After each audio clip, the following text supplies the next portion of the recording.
안녕하세요. 이혼의 아픔을 이겨내고 행복한 인생을 살아가고 있는 30대 여자입니다. 어렸을 땐 돈을 많이 벌어 좋은 집에서 살고 남들에게 떵떵거리며 사는 삶이 성공한 인생이라고 믿었어요. 막상 어른이 되어보니 그보다 더 성공한 인생은 따로 있더라고요. 그건 바로 가족에게 받는 스트레스와 걱정이 없는 삶이었어요. 기쁜 일이 있으면 함께 기뻐하고 슬픈 일이 있으면 나눠야 할 가족에게서 슬픔과 분노만을 받게 되니 그것만큼 불행한 삶이 또 없더라고요. 다들 예상하다시피 남편과 시댁 이야기 맞습니다. 지금은 이혼하여 남남이 되었지만 한때는 저를 힘들게만 하던 가족이었던 사람들의 이야기 한번 들어보실래요? 저와 남편은 엄마 친구의 아들과 딸 사이였어요.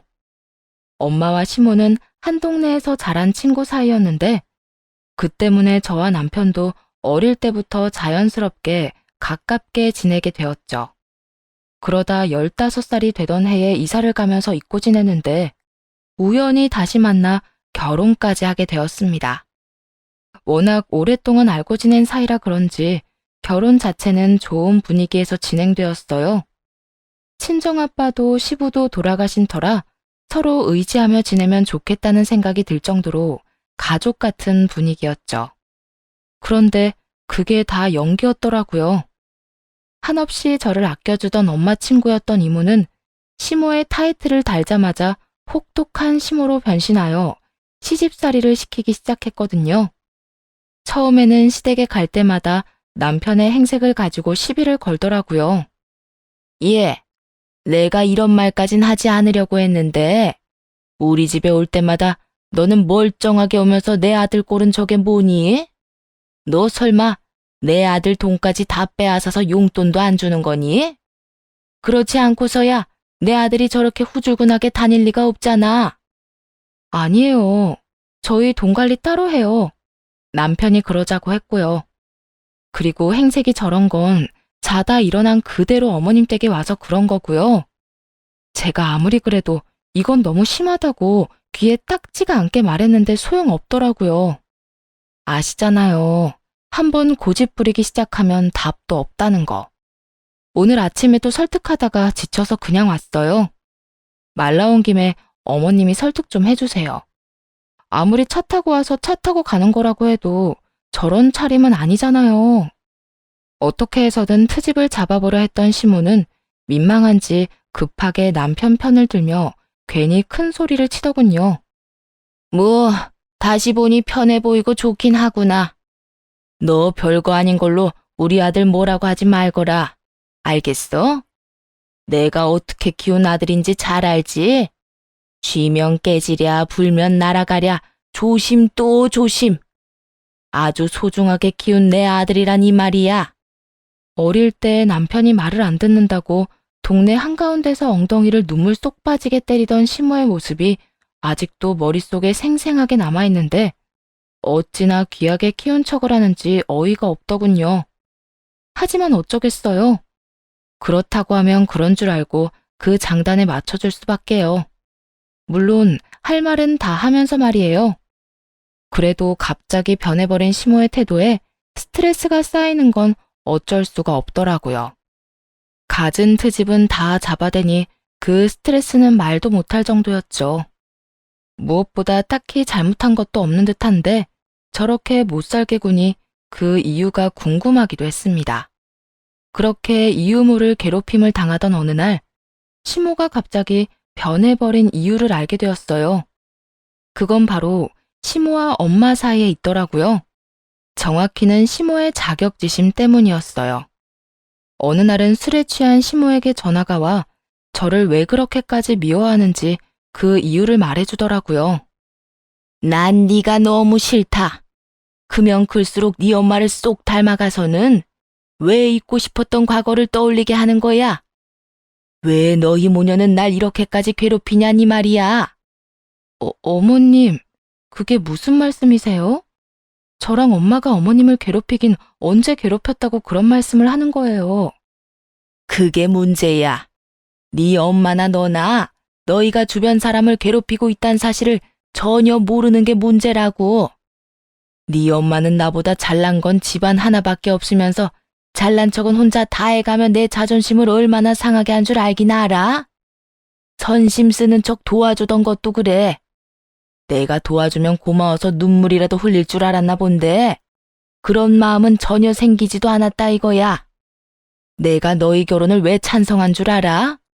네 엄마랑 똑 닮은 널 내 아래에 두고 그동안 당했던 서러움을 다 풀기 위해서야.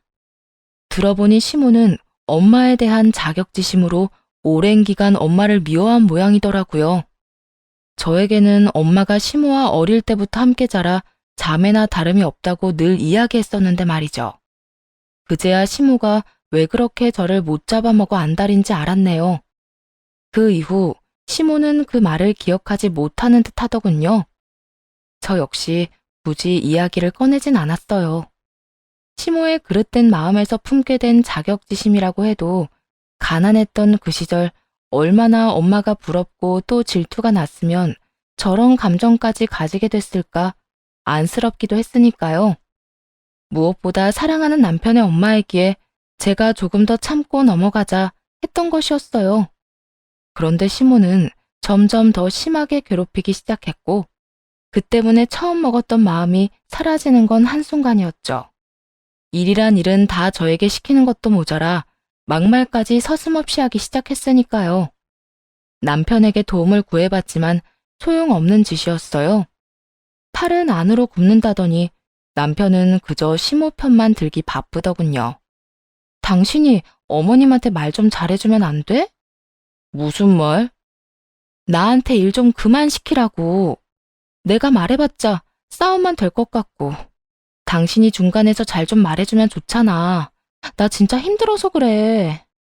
우리 엄마가 당신한테 일을 시키면 얼마나 시킨다고 그러냐? 저번 주에는 급한 일 있다고 나 혼자 집에 오래서 갔더니 일주일 동안 먹을 반찬 다 하라고 그랬고 이번 주엔 반찬도 모자라서 대청소까지 하고 왔어. 지난달엔 무슨 날도 아닌데 동네 분들 다 모아서 잔치한다고 나 혼자 음식 다 하느라 몸살까지 났던 거 기억 안 나? 가면 갈수록 나아지는 게 아니라 정도가 심해지잖아. 그러니까 당신이 좀 말해줘. 내가 오죽 힘들었으면 당신한테 도와달라고 하겠어? 그냥 좀 해드려라. 들어보니까 죽을 만큼 힘든 일 시키는 것도 아니고 다 할 만한 일 시키는구만. 뭐 그거 가지고 우는 소리를 내냐? 친정 일은 시키지 않아도 다 나서서 하면서 지금 우리 엄마랑 당신 엄마랑 차별하는 거야 뭐야? 당신이 뭘 몰라서 그러는데 집안일이란 게 얼마나 힘든지 알아? 그리고 우리 엄마가 나한테 그런 일 시키는 거 봤어? 딸 사위 고생할까봐 워낙 혼자서 뭐든 해결하려고만 하니까 내가 나서서 도와드리는 거 아니야. 사사건건 내 손 빌려 다 해결하려는 어머님이랑 같은 줄 알아? 당신 지금 그 말 선 넘는 말인 건 잘 알지? 나 지금 기분 상당히 나빠. 내 기분도 지금 상당히 나빠. 선을 먼저 넘은 것도 어머님이고 내 기분 나쁘게 만든 것도 당신이 먼저인데 내가 지금 그런 거 신경 쓰게 생긴 줄 알아? 당신은 내 남편이면서 어떻게 어머님만 그렇게 감싸고 돌아? 나 힘든 건 보이지도 않아? 그리고 어머님 이야기하면서 왜 갑자기 친정 이야기는 꺼내오는 건데? 그냥 도와주기 싫으면 도와주기 싫다고 그래. 그래. 난 당신 도와줄 마음 전혀 없어. 내가 보기엔 우리 엄마가 그렇게 심한 것 같지도 않고. 당신은 젊으니까 그 정도는 쉽게 할 수 있잖아. 그렇게 쉬워 보이면 당신이 해. 나한테 다 하라고 하지 말고. 그래, 그러면 되겠네. 앞으로는 어머님이 부르면 당신한테 다 말해줄 테니까 당신이 직접 가서 어머님이 하라는 일 다 하라고. 그렇게 나온다 이거지? 알겠어. 앞으로는 우리 집은 내가 챙길 테니까 당신 집은 당신 혼자 챙겨. 원래도 저희 집도 제가, 시댁도 제가 챙기고 있었는데 뭘 모르는 남편은 본의 아니게 제일 골칫거리였던 짐을 덜어주게 되었죠. 그 후 시모의 연락이 올 때마다 남편에게 떠넘겼고 반발이 있긴 했지만 남편을 탓으로 넘겨버리니 시모도 별말 하지 못하더군요. 그렇게 괴롭힘에서 벗어났다고 생각했는데 그것이 시작이었죠. 사건의 시작은 친정에 있는 소파를 바꿔주면서부터였어요. 제가 어릴 때부터 썼던 소파였던 터라 많이 낡고해져 월급 모은 돈으로 소파를 바꿔드리게 됐죠. 생활비나 공동돈은 전혀 쓰지 않고 말이죠. 각자 집은 각자 챙기자는 규칙을 전혀 어기지 않기 위함이었어요. 그런데 이 사실을 알게 된 남편이 자신이 한 말은 까맣게 잊은 채 개거품까지 물며 화를 내더라고요. 당신 너무하는 거 아니야? 장모님만 당신 엄마가 아니잖아. 이제 우리 엄마도 당신한테 엄마 같은 존재 아니야? 소파를 바꿔주려거든 양쪽 엄마 똑같이 바꿔줘야지. 어떻게 친정만 쏙 바꿔줄 수가 있어? 딴 말 나오지 않게 각자 집은 각자 잘 챙기자고 먼저 제안했던 건 내가 아니라 당신이야. 난 그 약속 그대로 우리 친정 소파 바꿔주는데 당신 돈은 10원짜리 하나 쓰지 않았고. 난 약속대로 한 것뿐인데 왜 당신이 나한테 화를 내?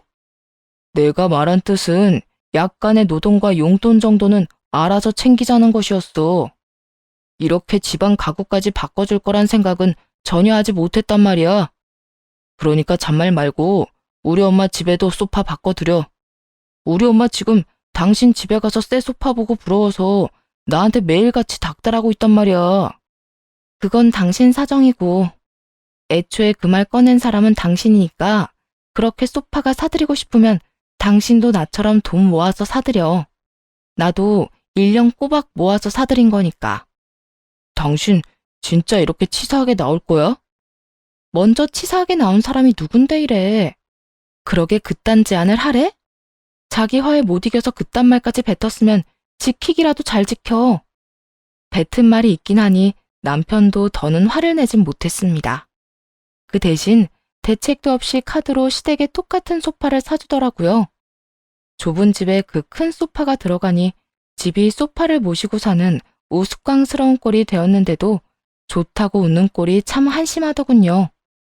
봤지? 나도 그 정도 능력은 된다 이거야. 아, 답답하다 답답해. 당신 카드 할부로 샀다고 해도 그게 다 빚인 거 몰라? 그 돈을 어떻게 갚으려고 그래? 그렇지 않아도 매번 돈 모자란다고 나한테 5만 원, 10만 원씩 받아가면서. 내가 다 알아서 할 거니까 당신은 신경 쓰지 마. 50만 원, 100만 원씩 주는 것도 아니면서 생색내기는. 생색내는 게 아니라 걱정되어서 하는 말이잖아. 그렇게 걱정이 됐으면 당신이 소파 바꿔줬으면 됐잖아. 어쨌든 이미 결제는 했고 엄마도 좋아하니까 더는 군말하지 마. 나 지금 기분 엄청 좋거든. 당신 때문에 이 기분 망치기 싫어. 그거 아세요? 내 남편이 이렇게 한심하고 철딱서니가 없는 인간인데다 대화가 통하지 않는 인간이란 걸 깨닫고 나면 더는 설득하고 싶지도 잔소리하고 싶지도 않아진다는 거. 제가 딱 그렇더군요. 더는 뭐가 옳고 그른 것인지 설명하고 싶지도 않았고 통하지 않는 대화를 이어나가고 싶지도 않더라고요. 그렇게 부부 사이의 대화가 줄어가는 사이 남편은 고삐 풀린 망아지처럼 시모가 조금만 우는 소리를 하면 뭐든 다 해주는 호구가 되었습니다. 카드 한도 끝까지 쓴 것은 물론이고 대출까지 내어 시모의 사치를 도와줬는지 어느 순간부턴 생활비조차 주지 않더라고요. 결국 그 문제가 또 싸움이 되었고요. 당신 생활비 왜 입금 안 해? 한두 달이야 힘든가 보다 하고 넘어갔지만 석 달째 말도 없이 생활비 안 주는 건 못 참아. 없는 걸 어떻게 해. 카드값에 이것저것 내고 나면 쓸 돈도 없어. 당신은 내가 생활비 내다가 신용불량자라도 되길 바래? 그러게, 누가 대책도 없이 어머님 해달라는 거 다 해주라고 했어? 결혼한 사람이 효자 노릇하겠다고 가정엔 최소한의 도리도 안 하겠다는 게 말이나 된다고 생각하냐고. 아, 몰라. 난 돈 없으니까 알아서 해. 그렇게 닥달해도 돈 안 나와. 빚 때문에 생활비 한 푼 못 내놓는 주제에 당당하기는 어찌나 당당한지 기가 다 막히더라고요. 화가 난 저는 그날 이후 남편이 집에서 밥 한 톨 못 먹게 했네요. 남편은 밥을 차려주지 않으면 혼자 챙겨 먹을 리 없는 게으른 인간이었고 돈이 없으니 밖에서 사 먹지도 못해 그저 쫄쫄 굶는 신세가 되어버렸던 것입니다. 상황이 그렇게 되니 남편은 시모에게 이런 사실을 알렸고 화가 난 시모가 집으로 찾아와 난동을 부리기 시작했죠. 너 제정신이니? 어떻게 남편을 굶길 수가 있어? 네가 그러고도 결혼한 주부라고 할 수 있는 게야? 주부니까 이러는 거예요. 남편이 생활비를 석 달째 주지 않고 있는데 무슨 돈으로 생활을 하며 무슨 돈으로 밥상을 차리겠어요? 그게 무슨 소리야? 잘난 우리 아들이 생활비를 안 주다니. 어디서 그런 말도 안 되는 거짓말을 하는 게야? 아, 그 와중에 어머님께는 아무 말도 안 한 모양이네요. 어머님 그 잘난 아들, 어머님이 우는 소리만 하면 뭐든 다 사주는 바람에 지금 신용불량자 되게 생겼대요. 그래서 생활비도 못 주고 있는 거고요. 이제 속이 시원하세요? 아들한테 이거 사달라 저거 사달라 사치 부리다가 그 아들이 신용불량자 되게 생기니까 속이 시원하시냐고요. 하여튼 전 앞으로도 생활비 한 푼 못 주는 남편한텐 밥상 차려줄 생각 없으니까 아들 굶겨 죽일 거 아니면 아들한테 돈 좀 그만 뜯어내시라고요. 아들이 신용불량자가 된다는 말이 꽤 충격적이긴 했는지 시모는 쫓겨나면서도 내내 말이 없었고 대신 시모에게 상황을 전해들은 남편이 머리 끝까지 화난 상태로 집으로 와 저를 몰아붙이기 시작했죠. 당신이 뭔데 우리 엄마를 이 집에서 내쫓아? 그리고 내 사정은 왜 이야기하고 난리야? 당신 때문에 우리 엄마가 나 걱정하잖아. 이게 뭐야? 돈은 돈대로 쓰고 걱정거리만 안겨주고 말이야. 상황이 이렇게 됐으면 당연히 걱정 정도는 해야지. 당신이 그런 꼴이 된 게 다 어머님 사채 때문인데. 그리고 우리가 이렇게 서로를 못 잡아먹어 안달이 난 것도 다 어머님 탓이잖아. 당신이랑 우리 가정이 이 모양 이 꼴이 났는데 내가 그 정도 말도 못해? 아무리 그래도 난 당신이 우리 엄마한테 함부로 구는 꼴 못 봐. 당장 우리 엄마한테 찾아가서 그딴 식으로 굴어서 죄송하다고 빌어. 뭐? 빌어? 생활비도 제대로 못 내는 주제에 어디서 큰 소리야. 양심이 있어 없어? 지금 빌어야 하는 사람은 내가 아니라 당신이랑 당신 엄마니까 나한테 헛소리할 시간에 당신 빚이나 어떻게 할지 고민해봐. 진짜 신용불량자 되기 전에. 상황이 급하긴 급한지 한동안 남편은 조용하더라고요. 시모의 호구짓도 멈춘 듯 했고 남편은 열심히 카드빚과 대출빚을 갚아나가는 듯 했습니다. 그때까지도 이혼을 생각하진 않았어요. 빚이야 갚으면 되고 이번 일을 계기로 다신 저런 짓을 하지 않고 반성이란 걸 할 거라며 기대 아닌 기대를 했었으니까요. 그런데 그런 기대를 단박에 무너지게 하는 일이 일어났습니다. 그 시작은 엄마가 TV를 바꾸면서였어요. 대체로 친정의 가정 가구는 제가 어릴 때부터 쓰던 것들이라 하나둘 고장이 나는 상황이었고 소파를 시작으로 TV까지 고장이 나버렸죠. 평소에 TV 보는 것이 낙이시던 엄마는 이왕 바꾸는 김에 크고 좋은 TV로 바꾸셨습니다. 그걸 본 시모는 또 시동을 걸기 시작했고 시모의 닥달에 남편이 또 난리를 부리더군요. 장모님께 TV 사줬다는 게 사실이야? 60인치는 그냥 넘는다고 하던데 당신 진짜 너무한다. 나는 빚 갚느라고 등골이 휘는데 그런 돈 있으면 날 도와줘야 할 거 아니야. 그리고 내가 저번에도 말했지? 당신 엄마만 챙기지 말고 우리 엄마도 똑같이 챙겨주라고 했었잖아. 당신이 신불자가 됐든 말든 각자 집은 각자 챙기기로 한 약속은 변함없거든? 그리고 난 TV 바꿔준 적도 없어. 그 TV는 엄마 돈으로 엄마가 산 거라고. 이젠 거짓말까지 하냐? 장모님처럼 검소한 사람이 그렇게 큰 TV를 샀다는 걸 누가 믿어? 못 믿겠으면 우리 엄마한테 직접 물어보든가. 하여튼 난 사준 적도 없으니까 그런 줄 알고 생떼 그만 부려. 생떼라고 했냐? 당신이 제대로 된 생떼를 본 적이 없는 모양인데 이제부터 제대로 보여줄게. 우리 엄마 TV 사줘. 사줘, 사달라고. 장모님이랑 똑같은 TV 사달라고. 살면서 머리가 지끈한 경험은 그때가 처음이었어요. 아들도 아니고 남편이 때를 부리며 되지도 않은 요구를 하는데 엉덩이를 있는 힘껏 차주고 싶은 심정이었습니다. 시모는 한술 더 떠 난리더군요. 날마다 전화를 해서 TV 타령을 하는 것도 모자라 전화를 받지 않으니 계속 문자를 보내 사람을 귀찮게 했죠. 그러거나 말거나 다시금 두 사람에게 절대 안 된다고 못을 박았지만요. 제가 뭐라고 하든 앵무새처럼 같은 말만 반복하던 두 사람은 웬일인지 순순히 포기한 듯 했어요. 그런데 그건 착각이었죠. 집으로 돌아가니 TV가 사라지고 없었으니 말이에요. 여보, TV 어디 갔어? 설마, 아니지? 아니긴 뭐가 아냐. 당신이 안 사준다고 해서 그냥 우리 집 TV 엄마네 줘버렸어. 어차피 우린 TV도 잘 안 보는데 잘 보는 집에 주면 서로 이득이잖아. 우린 돈도 아끼고 공간만 차지하던 물건 사라져서 좋고 엄마는 큰 TV 생겨서 좋고 말이야. 이런 걸 보고 일석이조라고 하는 건가? 만족스럽다는 듯 웃는 남편을 보며 그때서야 혼란스러웠던 마음이 정리가 되더라고요. 이 남자는 답이 없다고 말입니다.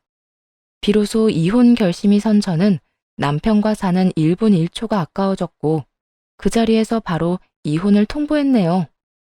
당신이 이렇게까지 구니까 이제야 결심이 서네. 우리 이혼하자. 뭐? 난 시댁이라면 정신 못 차리고 집안 살림까지 가져다 바치는 남자랑 더는 살고 싶지 않아. 그러니까 효도를 하려거든 나한테 피해주지 말고 혼자 해. 나랑 깔끔하게 이혼하고 말이야. 당신이 그런 식으로 나오면 내가 겁이라도 먹을 줄 아나 본데 나 겁 하나도 안 나거든.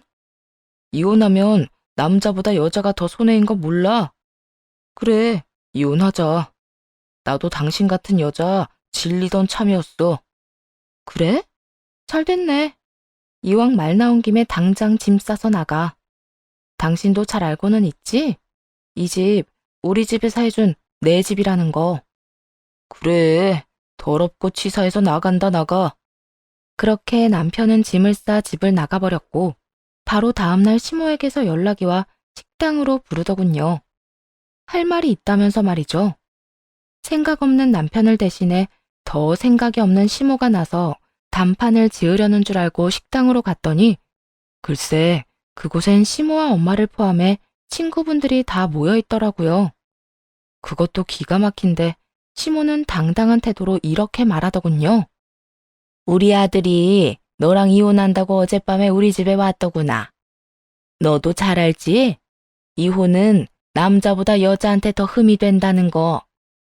내가 우리 아들한테 이혼만은 다시 잘 생각해보라고 할 테니까 지금 여기서 무릎 꿇고 싹싹 빌거라.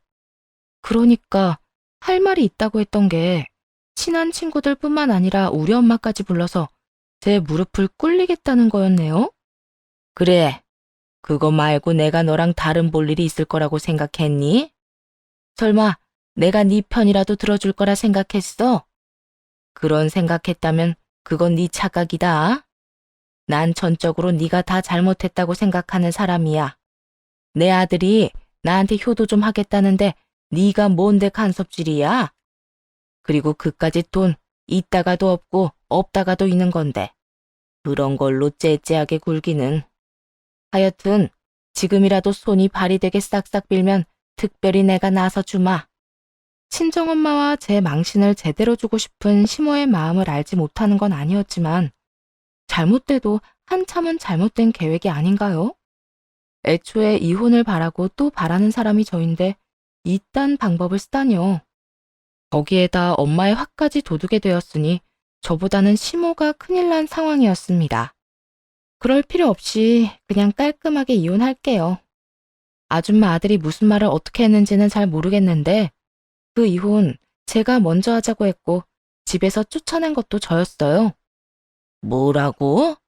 내 아들 말론 네가 계속 잔소리하는 게 짜증나서 이혼하자고 하고 나왔다고 했는데 그걸 다 믿었어요? 아줌마는 아줌마 아들을 아직 잘 모르나 본데 그 인간은 내가 쫓아내기 전까진 제 옆에서 어떻게 해서든 버틸 인간이라고요. 그 꼴이 보기 싫어서 내가 쫓아냈고요. 남편의 말만 믿고 이딴 일까지 벌인 시모는 당황하며 눈치만 살피기 바빴고 엄마는 그럴 줄 알았다는 듯 콧방귀를 끼며 상황을 정리하기 시작했습니다. 자, 그러면 이혼할 때 하더라도 계산은 정확히 해야 하지 않겠어? 계산이라니. 무슨 계산? 뭘 모른 척하고 그래. 미호가, 너 나한테 빌린 돈 있잖아. 1,000만 원. 애들 결혼하던 해에 돈 없어서 아들한테 너무 미안하다고 나한테 빌린 1,000만 원. 지금까지 한 푼도 안 갚은 거 알고는 있지? 이때까지야 한 가족이라고 생각했으니까 돌려받을 생각도 안 했는데 이젠 가족도 아닌데 받아야 하지 않겠어? 나라고 땅을 파서 돈이 마구잡이로 나오는 것도 아닌데. 돈 이야기가 나오자 시모는 전혀 예상도 못했다는 반응을 보이더라고요. 당당한 표정도 온데간데 없이 사라졌고요. 갑자기 그런 큰 돈이 어딨어? 아직 놀라긴 이르다 친구야. 네 아들도 나한테 돈 빌려갔어. 2,000만 원. 카드값이랑 대출 낸 이자도 못 갚고 있다고 계속 우는 소리를 하길래 내 딸 고생시키지 말라고 빌려줬더니 그 은혜를 이딴 식으로 갚아? 한 푼도 빼지 않고 다 받아낼 테니까 그런 줄 알아. 뒤늦게 한 사실인데 남편은 저 몰래 진 빚이 더 있었고 그 빚이 감당이 안 되니 엄마에게까지 돈을 빌렸다고 하더군요. 물론 그 빚도 시모의 병원비, 생활비, 용돈에 사치비까지 감당하느라 생긴 것이었고요. 시모는 형편은 되지도 않으면서 그 지독한 자격지심 때문에 엄마가 사는 건 모조리 다 아들에게 요구해 가졌던 모양이었죠. 대단하지 않나요? 저에게 돈 한 푼 쓰지 않아 놓고선 제 핑계를 대며 돈까지 받아간 남편 놈이 말이에요. 집안에 사기꾼을 두고도 몰랐구나 하는 참담한 기분이 들었죠. 가만히 고개만 숙이고 있던 시모는 도저히 해결책이 보이지 않았는지 저에게 꿇으라던 무릎을 본인이 꿇고 엄마에게 빌기 시작하더군요. 정인아, 그러지 말고 다시 한번 생각해주면 안 될까? 우리가 1, 2년 친구도 아니고 어릴 때부터 친구잖아. 친구 좋다는 게 뭐야? 어릴 때 실수 한 번쯤은 눈 감아주고 넘어가는 게 진정한 친구 아니겠어? 그렇게 소중한 친구 딸한테 이렇게 많은 사람을 불러놓고 무릎까지 꿇으라고 했니? 적어도 친구였다면 나한테 먼저 이 문제에 대해서 상의했어야지. 이딴 식으로 내 딸하고 날 망신 줄 생각 따위 하지 말고 말이야. 내가 다 잘못했어. 진심이야. 내가 다른 사람도 아닌 너랑 네 딸한테 그런 식으로 굴면 안 되는 거였는데. 넌 여전하구나. 무슨 일만 터지면 눈물부터 흘리는 거. 그리고 내 마음 약하게 만들어서 네 마음대로 다 휘두르려고 하는 거. 그런데 어떻게 하니? 네 말대로 우리가 1, 2년 친구도 아니고 이젠 그 눈물도 지긋지긋하다 얘. 앞으로 다신 보는 일 없도록 하자. 우리 수십 년 된 우정도 여기서 끝이란 말이야. 시모는 회심의 눈물 공격이 먹히지 않자 이번엔 저를 붙잡고 늘어지기 시작했습니다. 아가야, 그동안 내가 널 많이 오해하고 못살게 굴었던 거 다 사과하마. 난 내 아들이 그렇게나 생각 없이 돈을 흥청망청 쓰고 있었단 건 정말 몰랐단다. 앞으론 그런 일 절대 없도록 내가 잘 이야기할 터이니 제발 이혼한다는 말만은 취소해 주려무나. 응? 이제 와서 이런다고 달라지는 거 하나도 없어요, 아줌마. 너 아까부터 나한테 아줌마 아줌마 그러는데 그 호칭은 너무한다고 생각하지 않니? 아직 이혼한 것도 아니고 내가 이렇게까지 용서를 구하는데 그렇게까지 할 필요는 없잖아. 이미 전 그딴 인간이랑 이혼하기로 마음 먹었고 쉽게 먹은 마음이 아니라서 되돌릴 순 없는 상황인 것 같네요. 그러니 지금은 어머님이란 호칭보단 아줌마라는 호칭이 더 맞지 않나요? 전 이렇게 결심이 굳었으니 더는 이딴 식으로 구질구질하게 굴지 말고 엄마한테 빌린 돈이나 잘 갚도록 하세요. 아줌마도 잘 알겠지만 우리 엄마가 아끼는 사람한텐 한없이 관대해도 그렇지 않은 사람한텐 한없이 냉정하거든요. 지금 와서 그런 큰 돈을 당장 어디에서 구하니? 너도 알다시피 우리 아들 빚이 다 해결된 것도 아니고 아직 빚도 많이 남은 상태야. 그런 애랑 돈 한 푼 못 버는 내가 돈 3,000만 원을 어디서 만들겠어? 그러니까 네가 네 엄마한테 잘 좀 말해주면 안 되겠니? 돈만 해결해주면 이혼은 네 뜻대로 깔끔하게 해주마. 지금 내가 위자료까지 받고 이혼해야 할 마당에 돈 3천만 원을 없던 일로 해달라는 게 말이나 된다고 생각해요? 위자료? 너 설마 우리한테 위자료까지 받을 작정인 게야? 그러면요? 아줌마를 시어머니로 모시고 남편 구실도 못하는 인간을 데리고 사느라 내가 얼마나 힘들었는데요. 그 세월을 돌려받지 못할 거라면 위자료라도 받아야 조금이나마 보상이 되지 않겠어요? 조금 전까지만 해도 어떻게 해서든 제 마음을 돌려보려고 애쓰던 시모는 자극을 제대로 받았는지 갑자기 몸을 일으켜 막말을 쏟아내기 시작했습니다. 이 고약한 것, 네 어미나 너나 사람 무시하는 그 못된 짓은 똑같구나. 내가 이렇게까지 비는데 위자료를 내놓으라고? 왜? 아예 거지꼴 되라고 고사를 지내지 그러니? 그런 자격지심으로 살면 안 피곤하세요? 뭐야? 자격지심? 내가 알기론 우리 엄마가 아줌마 힘들 때마다 아무런 조건도 없이 도와준 걸로 아는데 그 호의를 그딴 식으로 받아들이는 거면 자격지심 말고 다르게 표현할 말이 있을까요? 지금도 그래요. 용서받지 못할 짓을 저질러 놓고 딱싹 빌면 다 받아줘야 좋은 사람이고 착한 사람인가요? 그딴 말도 안 되는 기준 세워서 기껏 호의 베푼 사람, 이상한 사람으로 몰아가는 짓 그만 좀 하세요. 지금 돈 몇 푼 네 엄마가 빌려줬다고 너까지 큰 소리 치는가 본데 그까짓 돈 내 아들이 얼마든지 다 갚아줄 수 있거든. 빌린 돈이든 위자료든 얼마든지 줄 테니 네 마음대로 다 해보거라. 시모는 고함을 지르며 호언장담을 했고 시모가 부른 친구분들은 저마다 시모를 질책하기 바쁘더라고요. 미옥이가 정인이한테 고마운 것도 모르고 뒤에서 욕을 많이 하긴 했지. 언젠간 이런 일이 일어날 거라 예상은 했지만 그게 자식들 문제 때문에 터질 줄 누가 알았겠어? 난 이런 일이 일어날 것 같았어. 미옥이 제가 장가도 간 아들 등골을 얼마나 빼먹었는지 너희는 몰라서 그래. 병원에 갈 때마다 아들 일도 못하게 부르는 것도 모자라서 정인이 뭐 하나 살 때마다 아들 불러서 다 사달라고 하더라니까. 그랬어? 그랬으면서 미옥이 딸한테 시집살이까지 시켰던 거야? 정말 양심이 없긴 없었네. 친구들의 수군거림이 끝날 기미가 보이지 않자 시모는 붉어진 얼굴을 감싸준 채 나가버리더군요. 그 후 이혼 준비는 차곡차곡 빈틈없이 잘 준비되고 있었고 이혼할 그날만 기다리고 있는데 남편이 회사 앞으로 찾아와 이혼만은 못한다며 난동을 피우더라고요. 말이야 이혼은 못한다였지만 그 숨은 뜻은 죽었다 깨어나도 그 돈은 없다는 거였습니다. 우리 엄마한테 이야기 다 들었어. 이혼 의지가 확고하다고 하던데. 우리한텐 이혼 사유가 전혀 없는데 이혼은 무슨 이혼이야? 홧김에 서로 심한 말 주고받은 걸로 상황 악화시키지 말고 이혼 마음 접어. 이혼 사유가 없긴 왜 없어? 네가 나하고 결혼한 뒤에 저지른 모든 짓이 다 이혼 사유가 되는데.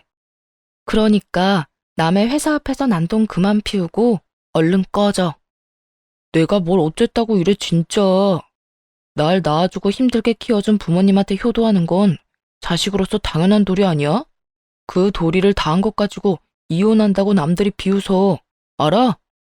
당신이 한 짓을 도리라고 하면 다른 사람들이 손가락질은 하겠네. 당신은 그게 문제야. 본인이 한 행동은 생각도 안 하고 무조건 내가 너무하고 내가 심하게 행동한다고 믿어 의심치 않는 거. 가끔은 당신의 그 확고한 생각을 의심하고 좀 살아. 평소에 생각도 없이 사는 사람이 왜 가끔 하는 생각에 의심도 없이 확신을 하고 그래? 뭐야? 너 진짜 이딴 식으로 굴 거야? 어쨌든 난 이혼은 못하니까 그런 줄이나 알아. 계속 이혼한다고 말도 안 되는 소리로 우기잖아. 나 네 회사 매일같이 찾아와서 네 얼굴에 똥칠 제대로 해줄 거라고. 웬만하면 빚이나 갚게 회사는 다니게 해주려고 했는데 그것마저도 제 발로 차버리니 어쩔 도리가 없더군요. 바로 다음날 남편의 회사로 찾아가 그 뻔뻔한 얼굴에 차용증을 던져버렸네요. 그리고 제가 당한 망신과는 비교도 되지 않을 망신을 주기 시작했습니다. 우리 엄마한테 이런 것까지 쓰면서 빌려간 돈 다 당장 갚아. 뭐 생활비로 쓰느라 빚을 지게 됐다. 나한테 쓰느라 이렇게 됐다는 둥 이런 말은 할 생각도 하지 마. 이거 나 몰래 네 엄마한테 다 쓴 거 알고 있으니까. 아, 그것도 알고 있지? 네 엄마도 너랑 나랑 결혼할 때 돈 빌려간 거. 그렇게 자식된 돌이 따졌으니 그 빚도 당연히 네가 갚을 거지? 이 돈 안 갚으면 이자까지 쳐서 받아낼 테니 그런 줄 알아. 당신 미쳤어? 여기 내 회사야. 회사까지 찾아와서 이러면 앞으로 내 회사 생활은 어쩌라는 거야? 회사 생활에 대해서 그렇게 걱정 많은 놈이 내 회사 앞에선 그 난동을 피웠어? 날 찾아와서 화나게 했을 땐 이 정도는 예상했어야지. 너도 잘 알지? 눈에는 눈, 이에는 이라고. 나 지금 그거 하는 거야. 앞으로도 그럴 거고. 그러니까 다시 한번 회사까지 찾아와서 나 망신 주려고 하잖아? 내가 당한 망신의 곱절로 다시 돌려줄 테니까 그런 줄 알아. 남편에게 할 말을 다 하고 뒤돌아서니 전 직원이 다 와서 구경한다고 해도 모자라지 않을 만큼의 인파가 저희를 구경하고 있더군요. 그야말로 작전 성공인 셈이었죠. 그 후 도끼가 제대로 올랐는지 남편은 끝까지 이혼을 거부했고 결국 소송을 끝으로 이혼을 하게 되었습니다. 소송을 하는 동안에도 태세를 다시 바꾼 두 사람이 어찌나 끈질기게 매달리는지 지긋지긋한 지경이었어요. 그러지 말고 다시 한 번만 생각해봐. 홧김에 이혼했다가 당신도 후회할 거라고. 그래 아가야. 그때 식당에선 내가 말이 너무 심했어. 나도 너무 화가 나서 말이 그렇게 나갔던 것뿐이지 그게 다 진심이 아니었단다. 그러니까 앙금이 남았다면 다 풀고 지금이라도 없던 일로 하고 예전으로 되돌릴 순 없겠니? 네, 전혀 그럴 생각이 없어요. 전 이 소송이 1년이 걸리든 2년이 걸리든 반드시 이혼할 거고 엄마가 빌려준 돈을 비롯해 두 사람에게 위자료까지 꼭 받아낼 거라고요. 여보, 그러지 말고 나 안 불쌍해? 나 이대로 가다간 진짜 파산한다고. 여보라고 부르기엔 이미 늦었다고 생각 안 해? 그러게, 나한테 여보라고 부를 수 있을 때 좀 잘하지 그랬어. 그리고 네가 신불자가 되든 말든 난 이제 상관없으니까 돈이나 다 토해내고 이혼이나 해. 더는 너랑 네 엄마 얼굴 보고 싶지도 않으니까. 반복되는 지긋지긋한 상황과 길고 긴 소송이었지만 위자료 액수를 보니 마음의 위로가 조금은 되더라고요. 물론 빌려준 돈도 다 받아냈고요. 막대한 위자료와 빌린 돈을 갚기 위해 전 남편은 대출을 내고 전 시모는 집을 팔았다고 하더군요. 거기에다 자신이 파놓은 함정에 스스로 빠진 시모는 친구들 사이에서 그날의 이야기가 퍼지며 오래된 친구들과도 연락조차 못하는 사이가 돼버렸다고 하고요. 그 후 들려오는 소식엔 다 쓰러져가는 집에서 전 남편과 함께 살고 있다고 들었는데 두 사람에게 딱 어울리는 집이라고 생각했네요. 제 망신을 주려다 되려 망신살이 뻗쳐 회사까지 그만두게 된 전 남편과 전 남편의 등골을 신나게 빼먹던 전 시모의 마지막에 이보다 더 어울리는 배경은 없을 테니까요. 참 한심하지 않나요?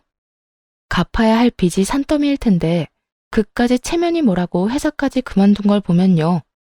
하긴 그딴 놈이니 이혼이나 당하고 다른 사람도 아닌 자기 엄마한테 호구 잡혀 사는 거겠죠. 꼴에 배부른 짓거리 한 것도 모르고 말입니다. 이렇게 성공적인 이혼을 마무리하고 오래된 악연도 끝이라고 생각했는데 그것도 제 마음대로 되지 않더라고요. 오래된 관계인 만큼 연관된 사람들도 많았고 여러 가지 방법으로 전 남편에게 연락이 오기 시작했으니까요. 처음엔 그냥 무시했지만 그냥 무시해선 끝이 없을 것만 같아 마지막이라 생각하고 연락을 받아보기로 했죠. 도대체 무슨 말을 하려고 이렇게까지 끈질기게 구나 싶었는데 전 남편은 끝까지 뻔뻔한 요구를 저에게 하더군요. 수정아, 잘 지내? 왜 이렇게 통화하는 게 어려워? 친구들한테 부탁해서 여러 번 연락했는데 다 안 받더라? 많이 바빴어? 바빠서 안 받았겠어? 네 목소리도 듣기 싫어서 무시한 거지. 왜 전화했어? 끝까지 안 받으려다가 이렇게 해선 끝도 없을 것 같아서 받은 거니까 전화 건 목적이나 바로 말해. 내가 목적이 따로 있겠어? 수정이 네가 보고 싶어서 연락했지. 우리가 부부로는 실패했지만 어릴 때부터 쌓아온 우정은 남아있잖아. 함께한 세월이 길어서 그런지 보고 싶더라고. 난 아니야. 너 진짜 미쳤구나. 너랑 나랑 이혼까지 한 마당에 우리 사이에 남을 우정이 있을 것 같아? 비싼 밥 먹고 헛소리 그만하고 그딴 말이나 할 거면 더는 할 말도 없으니까 다신 전화 걸지 마. 귀가 썩을 것만 같아 전화를 끊으려 하니 전 남편은 다급하게 숨겨온 속내를 드러내기 시작하더라고요. 잠시만. 수정아, 내가 할 말이 있어. 아니, 부탁이 있어. 너도 알다시피 내가 빚이 많잖아. 그런데 회사까지 그만둬서 더는 돈 나올 구석이 없어. 그래서 말인데 네가 돈 좀 빌려주면 안 될까? 많이도 필요 없고 당장 급한 돈만 좀 빌려주라. 응? 네 말대로 우리가 이혼하고 그 과정에서 정은 남아있지 않더라도 함께한 세월이 있잖아. 그 시간들을 생각해서라도 급한 빚만 좀 막아주면 안 될까? 넌 진짜 나랑 살던 그때부터 지금까지 한결같이 뻔뻔하구나. 내가 그렇게 돈 아껴 쓰라고 할 때는 알아서 한다고 큰소리 치더니 이제 와서 뭐? 도와달라고? 신용불량자 되는 것만 막아달라고? 제발 한 번이라도 입장이란 걸 바꿔서 생각 좀 해. 네가 나라면 그 돈을 해줄 것 같아? 당연하지. 나라면 그 돈을 빌려주는 게 아니라 그냥 줬을 거야. 나한텐 당신이 그만큼 소중하니까. 전시모도 믿지 않을 거짓말을 조금의 망설임도 없이 해대는데 이런 뻔뻔한 인간이 또 없다는 생각이 들었네요. 그 순간 이놈이 남편이 아닌 전 남편이란 사실이 마치 축복처럼 느껴지더군요. 그때 그 결정을 하지 않았다면 지금쯤 이 정신 나간 뻔뻔한 놈 때문에 여전히 지옥길을 걷고 있었을 테니까요. 이처럼 파렴치하고도 뻔뻔한 놈과 결판을 짓기로 결심했습니다. 다신 저에게 연락 따위 할 생각도 못하게 말이죠. 그렇게 내가 소중하단 인간이 이혼하자고 하니까 바로 짐 챙겨서 네 엄마 집으로 갔냐? 거짓말을 하려거든 진정성 있게 거짓말을 해. 어디서 그 되지도 않을 거짓말로 날 우롱하려고 들어? 거짓말이라니. 난 진심이라니까. 내가 당신한테 어떤 이미지인지 나도 잘 아는데 이번만큼 날 좀 믿어. 이번만큼은 난 널 못 믿으니까 진심 타령은 네 엄마 붙잡거나 하고 나한테 다신 그딴 말도 하지 마. 넌 친구도 없어? 나한테 연락 닿게 해달라고 부탁한 친구한테 돈이나 빌리지. 이게 뭐야? 이혼한 전부인한테 돈 빌리는 거 자존심도 안 상하니? 걔들도 돈이 없다고 하니까 그렇지. 내가 오죽하면 너한테 돈을 빌려달라고 하겠어? 좋은 소리 못 들을 거 뻔히 아는데도 수정이 너밖에 답이 없는 걸 어떡해. 난 정답이 아니라 오답이니까 다른 데서 알아봐. 그러지 말고 다신 연락도 안 할 테니까 대신 돈이라도 좀 빌려줘. 부탁이야. 싫다고 했잖아. 지나가는 똥개한테 말해도 이것보단 잘 알아듣겠네. 어차피 답은 정해져 있고 돈도 못 빌리는데 욕만 더 먹고 싶은 게 아니라면 더는 구질구질하게 굴지 말고 전화 끊어. 다신 나한테 연락도 하지 말고 말이야. 뻔뻔하게 구는 것도 모자라 구질구질하기까지 하던 전 남편과 연락은 그것이 마지막이었습니다. 혹시 몰라 친구들에게 문자를 돌려 그런 부탁 들어주지 말라고 미리 언지를 주기도 했고 모르는 번호는 죄다 차단을 해버리거나 무시를 해버렸으니 연락이 닿을 길이 없었죠. 그렇게 4년이 지났고 요즘 전 엄마와 함께 지내고 있습니다. 신혼집으로 샀던 집은 팔았고 그 돈은 다시 엄마에게 돌려드렸어요. 처음엔 저보다 엄마가 상심이 크신 상태였어요. 딸이 이혼한 것도 모자라 오래된 친구까지 그런 이유로 잃게 되었으니 상실감과 회의감이 동시에 몰아쳤을 거예요. 그래도 세월이 약이라고 그 좋지 않은 감정들도 시간이 흐르니 무뎌지고 작아져 이젠 많이 좋아진 상태세요. 그리고 전 여전히 회사 생활을 열심히 하며 연애를 하고 있습니다.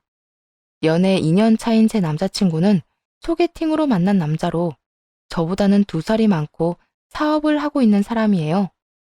한 번의 실패로 인해 믿음과 신뢰가 무너진 저에게 끊임없이 믿음과 신뢰를 쌓아준 사람이기도 하죠.